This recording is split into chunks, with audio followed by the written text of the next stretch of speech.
Habang patuloy na lumalalim ang istorya sa My Best Friend Eman, nadadagdagan din ang mga character na dapat nating abangan. At live mula po sa Bulacan, nasa frontline ng balitang yan, si MJ Marfori. MJ, balita namin, may exciting news mula sa set ng My Best Friend Eman.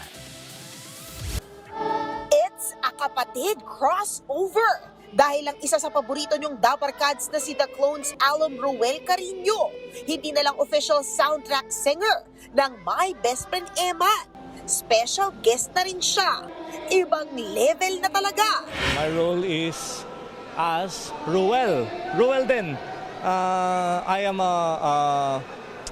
the stand-in, kumbaga student teacher intern ni Miss Priscilla in her absence.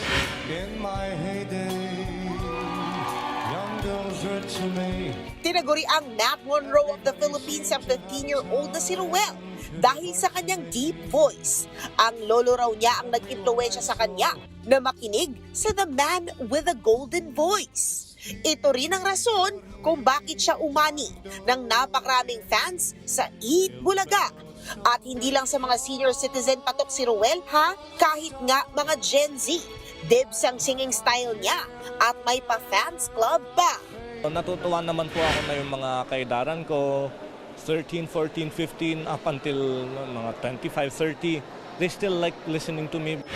Bunso si Ruel sa tatlong magkakapatid at noong siya ay 6 years old, na-diagnose na siya na may Attention Deficit Hyperactivity Disorder o ADHD. Pero hindi raw ito naging hadlang kay Ruel kahit kailan. Nothing is impossible as long as you have faith, as long as you have hope, and as long as you love God.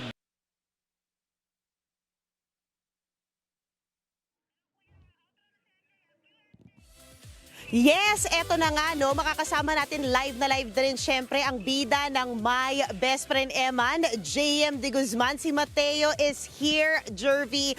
At syempre, napakalaki nga ng mga eksena nangyayari at nakita nyo na kanina kung sino ang special guest na aabangan. Marami pa. Okay ka lang ba? Hindi.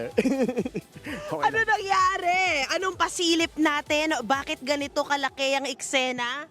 Yun nga gusto ko sanang sabihin na sa inyo pero kailangan yung manood.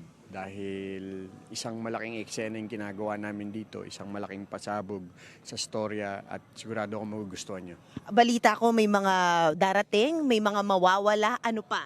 May darating, may mawawala, may mangyayaring sasabog sa mga buhay ng mga karakter na sinusundan nyo po sa My Best Friend Eman. Grabe. Nakikita nyo naman po mga kapatid, gaano kalaki ang dedication ni JM De Guzman dito bilang si Mateo. And I just want to say congratulations. Anyayahan mo naman lahat na panoorin ng My Best Friend Eman. Yun po, sana po manood kayo ng My Best Friend Eman, Lunes hanggang Biyernes after po ng Secret in Prague. Thank you so much, JM. At after nito sasabak na ulit sila sa matinding eksena dito sa Bulacan. Anyway, yan muna ang latest mula rito. Back to you, Jervy, dyan sa studio. MJ, excited na kaming makilala ang mga bagong characters. Maraming salamat.